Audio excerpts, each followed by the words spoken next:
these hateful comments really get to you. I mean, many people are experiencing this, journalist, artist, and you cannot just, no matter how persistent you are, no matter how passionate you are in fighting for your cause, in fighting for what you believe in, these messages really gets to you. You're scared. I am scared.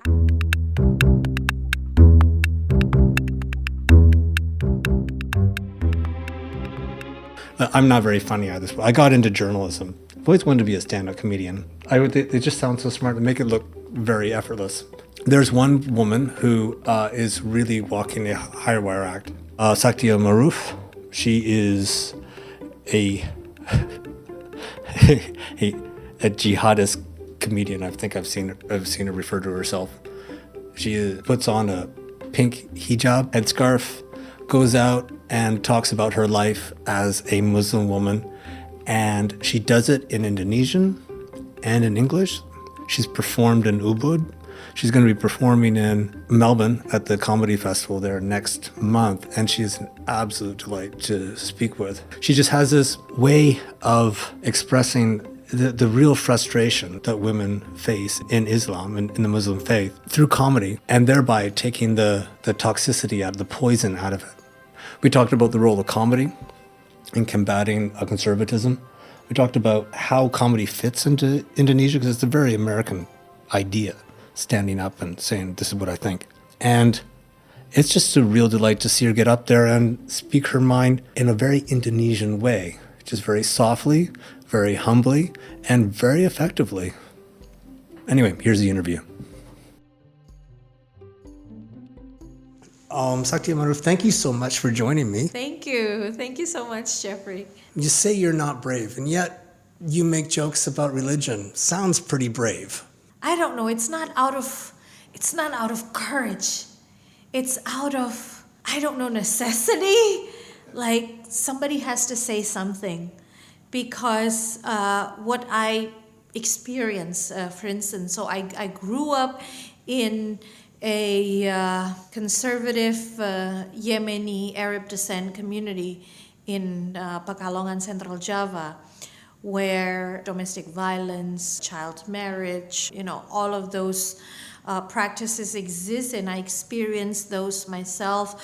Separation between men and women in public sphere, and the many things that are, I think, more coming from traditions instead of religion, but are considered as something that is meant to fulfill certain religious obligations, or that, okay, so child marriage means I'm following, the path of the prophets, things like that. They're discriminating against women, but are justified by certain religious interpretations. I'm not saying justified by religion, but justified by certain religious interpretations believed by the community, causing women to most of the time be at the dead end of any forms of discussions. Because if it is something that is coming from God, then you have very little chance to,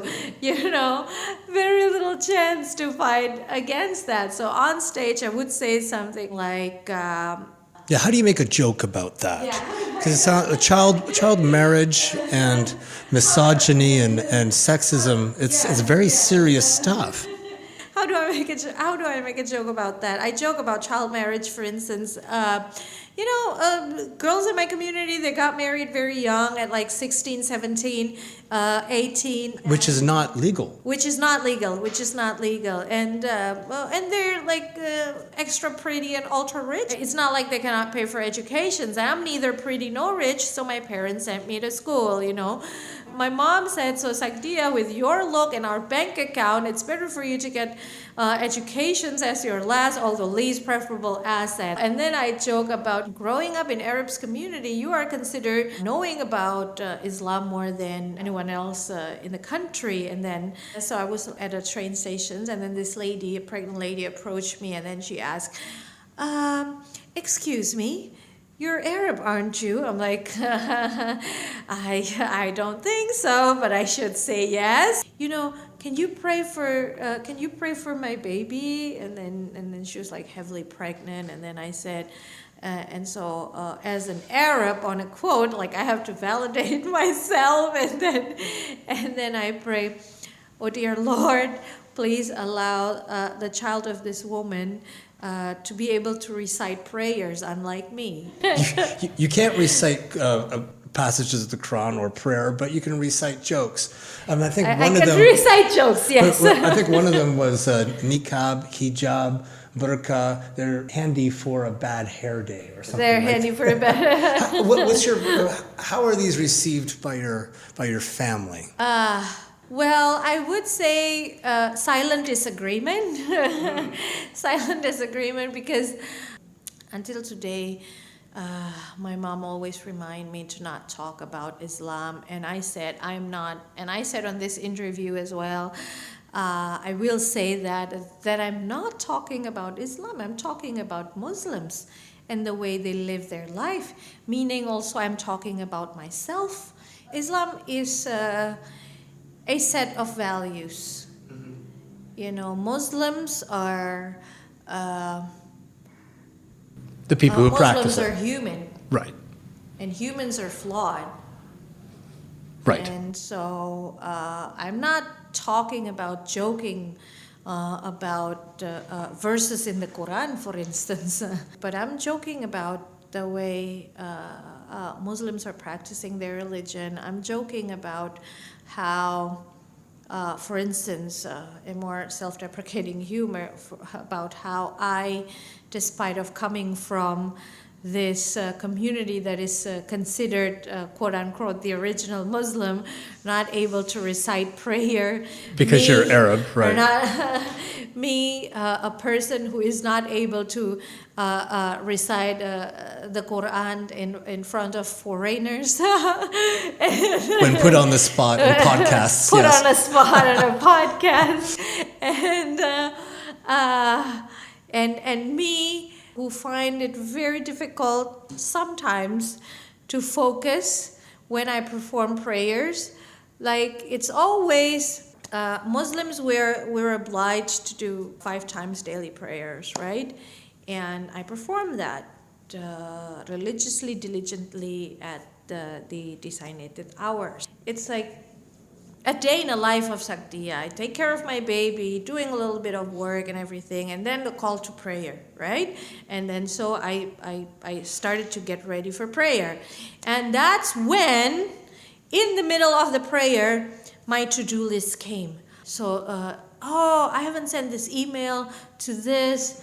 Hold on. This is the message that I should reply. Oh, this is the key to my back door that I have been looking for. Oh, that's where your keys are, like, right? Yes, that's where my keys are, you know. Do you think of jokes while you're praying? Sometimes. Yes. Sometimes ideas for shows. Well, it sounds like meditation, though, isn't it? It's an incantation. It can almost be a mantra. You know it by heart. It actually relaxes your mind. Yeah. Isn't that exactly what prayer is meant to do? To open your mind, Yes. to calm into ideas? To come into ideas, but not that ideas, not to-do list ideas for shows. You know, you are hoping with meditations, you are hoping to get spiritual, genuine spiritual inspiration. But maybe God's told you where that feels like. But God just told you where your keys are. I mean, that sounds where my pretty keys are. practical. Yeah. That sounds spiritual enough. Sure. It sounds very practical to me. Yeah, very practical. Very practical. Especially that I've been looking for that key for the past month, and it's a true story. Well, I was curious about what the anatomy of a joke might be, especially for a woman, especially in an environment such as we have in Indonesia, where conservatism has been on the rise, and the blasphemy law is used sometimes rather cruelly. There's a case of a woman who complained about a loudspeaker nearby. It was too loud, and she got put in jail for 18. I commented on that on Twitter. Right. I commented on that case on Twitter, the case of a protest against call to prayer being too loud, and I said, I can somehow relate because I have a baby. And Was that okay? oh, definitely not. Oh, you got there was Definitely pushback. not. I got. It's only on Twitter, but the flow of hate messages afterwards, beginning from you need to get some exorcism on you because you might be influenced by some devil spirit to make you, not able to listen to or being disturbed by the call to prayers.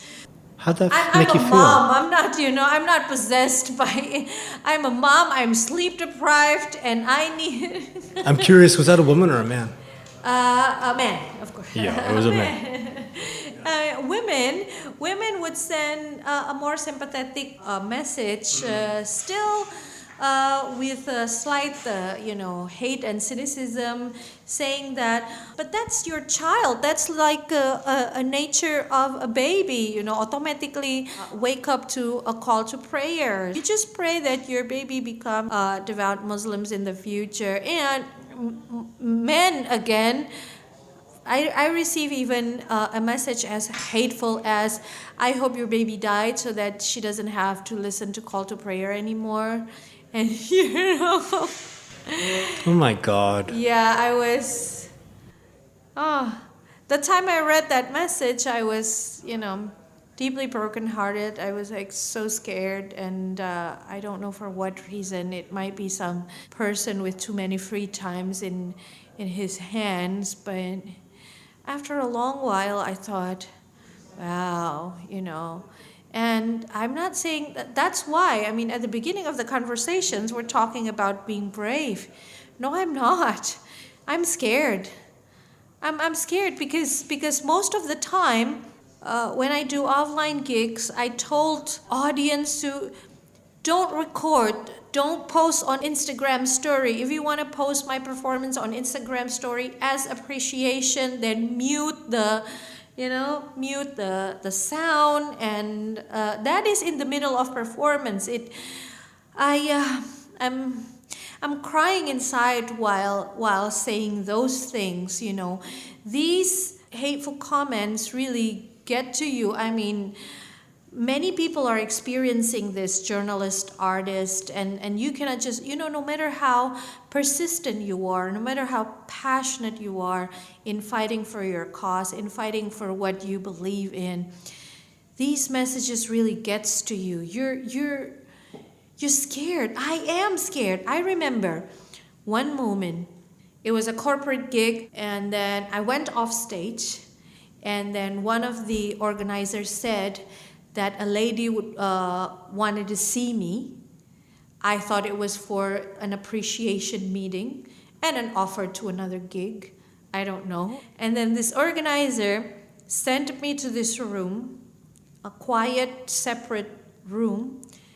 And there sat a woman with a full-length headscarf, meaning covering her hair down to below her knee.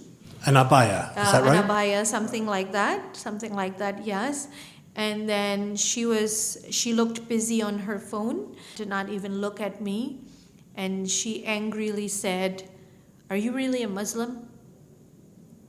Why are you saying this thing?" And then I tried to argue, and then she said, "I did not want to listen to you. I know that all that comedians does all across the country and all across the world is insulting religion." And I said, but it's justified. Everything that I just said on stage is actually my personal experience, and I can be fully responsible of that. And I am also have a little bit of background of educations in comedy. I can justify everything. That I just said. And she said, and this is hilarious, I was shaking at that time. I was very, very scared. But then she said something hilarious. That's fine. I never watch comedian anyway. It's like, she never watched comedian, but she said all comedians do is insulting the religious community. How could she? And it's like, she's just arguing against herself. And it's like, but still, I was shaking. Like, you never know what's going to happen. you never know what's going to happen, and you never know like whose side are they on. Are they going to report you to the police? We still have an effective blasphemy law that people can arbitrarily use to just report and imprison anyone. Do you feel like you're on thin ice? Do you know what I mean by that? Very much so. I don't know. I mean, I know that I'm not supposed to be afraid because I can, I can justify and be responsible for everything that I said. And throughout my career, from the very beginning, I'm trying to be as sensitive as possible. It is my foremost principle to never joke about those that are at the lower positions in power relations, right? And you always punch up. Punch up, yes. I Never mean, down. I know that comedy is supposed to offend, but in today's circumstances, what I feel in Indonesia is that you really are not sure about who you should be afraid of. Is it the government with a blasphemy law and UU ITE, Informations and Electronic Transactions law? I suppose we should say here that Indonesia does have a blasphemy law that makes it illegal to criticize religions. It also has an anti-pornography law that can be used against sexual minorities. Yes. That it gives a great deal of And power. in the revision to criminal code, you are not supposed to insult the president, Right. with no clear definitions of what insult mean, like to what extent, and Well, this was the proposed revision revisions of the criminal code. It was going to code. ban extramarital sex, for example, or Yes, cohabitation. Yes. So I was wondering then, in this environment, where does comedy fit in? What is the role of laughter in this, do you think?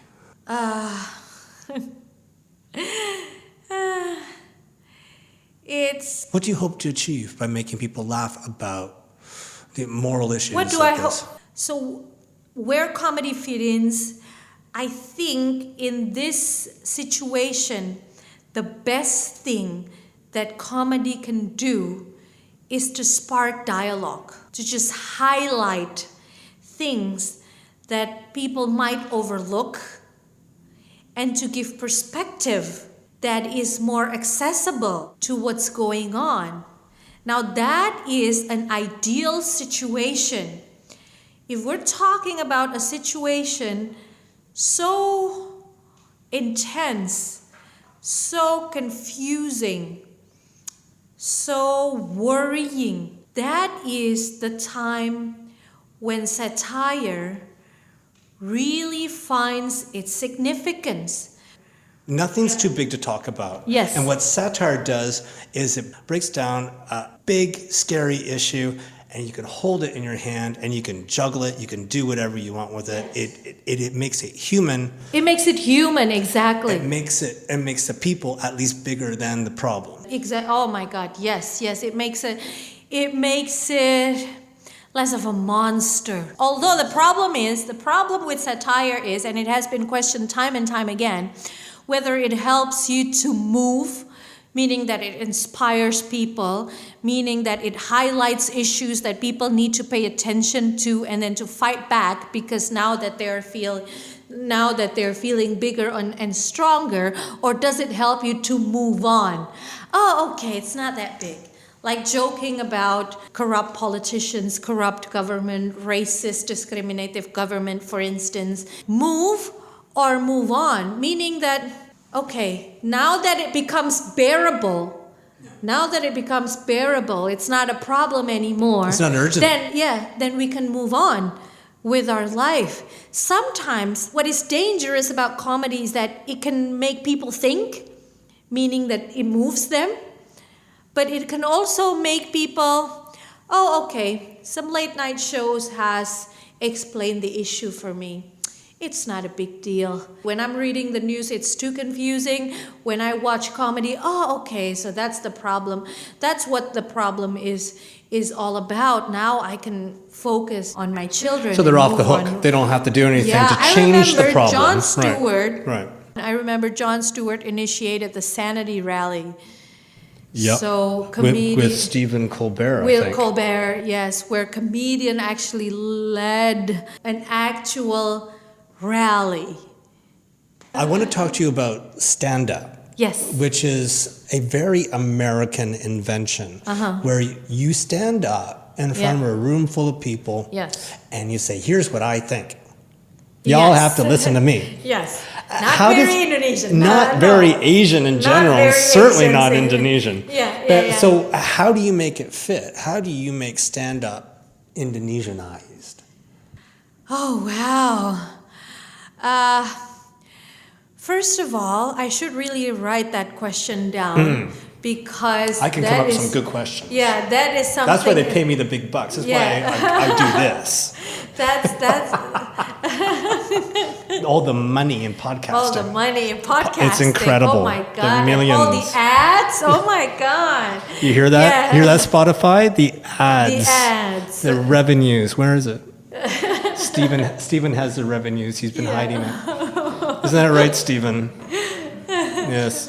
No, I mean it's you think of Seinfeld standing up there when we've got the brick wall. I mean, and it's behind him, and it's a very Western concept, and certainly a very American thing. Yeah. And it is appreciated elsewhere, but there is a cultural sensitivity to standing up and telling people what you think. People, yeah, what I think. Yeah. So how does it have to differ then?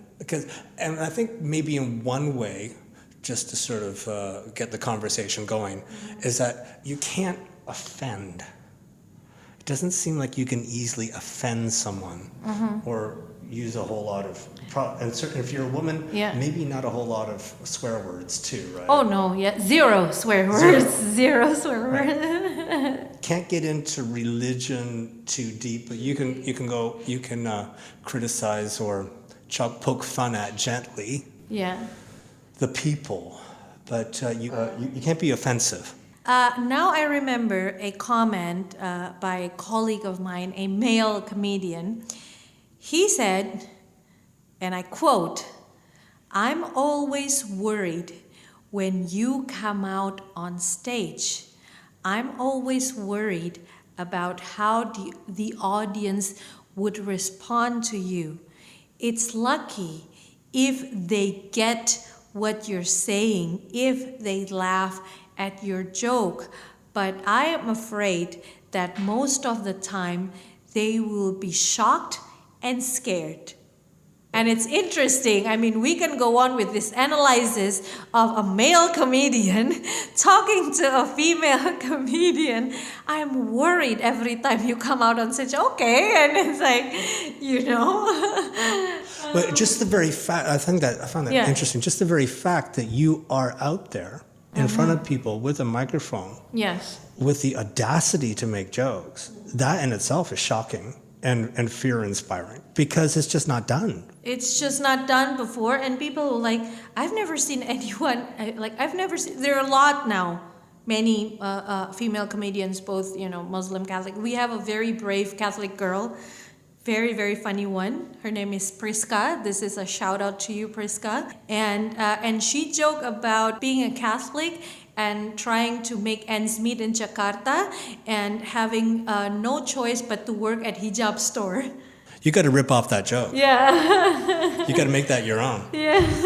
That's a good joke. Yeah, and that's a great joke from her. For her, that's like the only option. But for me as a Muslim, observing the situations in Indonesia, I read a statistic from IDN Times, Indonesia's millennial report of some sort, that now there's 70% of Indonesian women are wearing hijab. Isn't that crazy? 70, 70, not 17, 70% of women in Indonesia is wearing hijab. I mean, no wonder if you're looking for for some jobs just to Yeah. yeah. I mean, that's quite the racket. Hijab store. That's great. When you're like looking for some, That's even never, though they're you're never going to go out of Catholics and- style. Yeah. So it's sort of like, Muslims working in bottle shops, It's- Yeah. How does that work? But, Yeah. it's a job. It's a job, yeah. But I'm still, I cannot move on from your question. How do you Indonesianize stand-up? I don't know. I mean, in the scene, many comedians are definitely toning it down, toning it down now.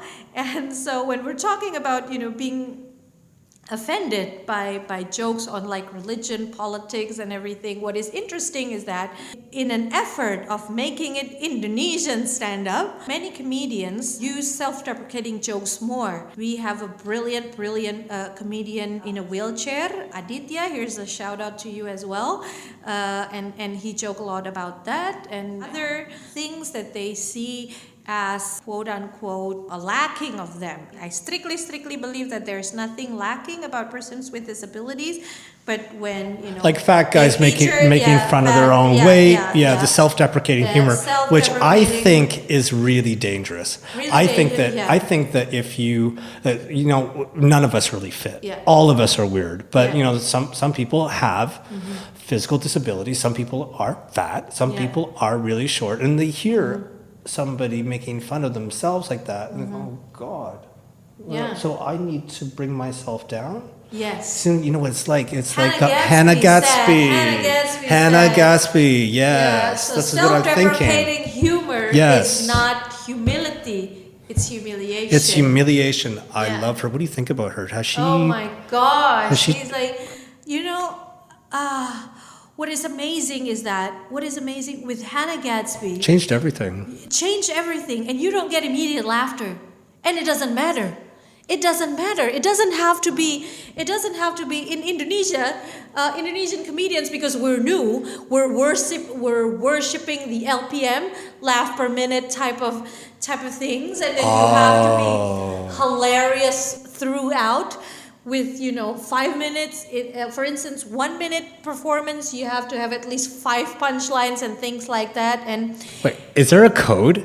Is there a? There's a Really? theory that is circulating among Indonesian stand-up, and apparently there's a theory. If you're watching Talking Funny, Louis C.K., Chris Rock, Jerry Seinfeld, Ricky Gervais talking about their comedy, and yes, there's a. It's got to be a pattern. It's got to be It's got to be a punchline. Yes, yeah, things like that. So but she Hannah, stops the jokes at about the 45-minute mark, doesn't she? Yeah, it's not. I mean, she has some, cheap getting audience attention joke like. We're talking about Nanette, the Nanette, Netflix special. Yeah. Right. She's talking about names being, mom, dad, and things like that. Some just general one-liners just to warm up the audience. But other than that, she is raw and honest and change the whole landscape. And I think save a lot of comedians, getting many pressure off them to be, to be funny every 2 sentences, Okay, but was it stand-up or was it a monologue? Well, there are genres: stand-up, monologue, one-woman shows, one-man shows, and things like that. Those with less obvious jokes, they say that it's one-woman shows instead of stand-up. Basically, it's art of storytelling. And Hannah is a revolution. I love the fact... She doesn't feel the need that to be, all the way hilarious with like surprises here and there. She surprised and shocked audience with that raw, honest story that she shared instead of, quick punchline every like 2-3 sentences. And it was a joke, though. The whole thing was she set you up for this gut punch at the end. The whole she was making fun of you by making fun of herself. He lulled you into this sense of, oh, okay, we're watching shtick now. We're gonna get the fat lesbian talking about fat lesbian things. Ha ha ha. We're all in on it. And she turns the tables. Yeah. And then suddenly you're the prey. She's in charge. And I love the fact that she put this out and we're talking about it still. Yes. And I always believe, far before I'm exposed to Hannah, I was at this interview at 2014 and I said, well, good comedy makes you laugh. Great comedy makes you cry. I have because not. It leaves you Wow. completely naked. It touches deep into your humanity. And regardless whether it is the beauty of the writing or the honesty of the story within the joke, it's always, I cried to Hannah. I cried to many. I cried to Tig Notaro talking about her breast cancer. I love Tig Notaro. Yeah, I cried to Dave Chappelle and Chris Rock talking about slavery. Are these your heroes? Are these Yeah. the men and women you emulate when you're in Yes, stand-up? very much. Are you much channeling so. them somehow? Very much so. Yes. Do you feel like in Indonesia you can do that adequately? Or I want to work in the fact that you're going to Melbourne for the comedy festival down there Yes. next month. Yeah. When you're outside of Indonesia, do you get a chance to really stretch your legs to be a little bit freer? Or are you worried about social media and it's going to come back here? No, I'm very, very much looking for it. It's always, unfortunately, it's always easier to talk in front of an international audience. I mean, I make fun of them. I make fun about, my deepest apology to white, blonde, privileged women. Here you go for it. My deepest apology, but this is my experience. At one conference, I met this lovely lady who meant well, but then asked questions like, oh, you're a Muslim woman from Indonesia. Life must be hard out there, things like that. And it's my yeah. And, but this is a free country and you're not coming with your husband or your father. Why don't you take off your hijab, And I receive those type of questions. Because you're viewed as being oppressed because of your hijab, which is the head covering. Yeah. And I'm happy to be able to also honestly and openly make fun of that. How do you do that? How do you make fun of that? I said, oh, you're a Muslim woman from Indonesia. Life must be hard out there. Yeah, we're having a hard time choosing which holiday spot we're going to go to. And this is a free country. You're not here with your husband or your father. Why don't you take off your hijab? Well, I'm here with God. Don't you see him? And I said, oh, but you're from a tropical country. Isn't that hot there? Or do you have to wear this all the time? Oh, darling, this comes with air conditioning, Do you want to invest? And oh, and if a person, and this is true, I received that question. Oh, and if a person caught you without your hijab, without your head covering, if a man caught you without your head covering, do you have to marry him? Well, if he's a white supremacist, definitely no. So when you turn the tables like that and bring up the... Oh, you speak such good English. And it's like, as if, right? And you speak such good English. Where did that come from? I don't know. CNN, MTV, colonialism, let's blame Queen of England once in a while. And, things like that. So how do you think, and this is international conferences, right? And me just waving my headscarf as one of those Muslim role model that the West really likes because this Muslim woman is speaking up. I'm really glad that you don't feel the need to explain yourself. I think in this, divided, polarized world, I think one of the more important role of comedy is also to make people see complexity in a simple way. because it's many activists are talking about working for a more diverse, tolerant world, respecting diversities and anti-discriminations and et cetera, et cetera. I think one of the key to all of those is for us to understand the complexity of a human being and to accept human being, including accepting ourselves as complex and multiple. And I think comedy is very important in scrutinizing, like shade some lights into those complexity in a simpler way. Because if you're talking about hijab as a symbol of oppression, it is of course not true, but it is not fully incorrect, you know what I mean? So hijab as a symbol of oppression is not true, but it is also not fully wrong, because if it is imposed to you as a part of a state-imposed regulation or religious community type of imposed regulations, if it is forced on you, then it is oppression. And in many contexts, it is imposed and forced on us, at least by our family. Well, I think it's incredibly feminine. Yeah. Sakdiyah, Maruf, thank you so much for joining me. Thank you, Jeffrey. I've enjoyed this wonderful so conversations. much. You know what?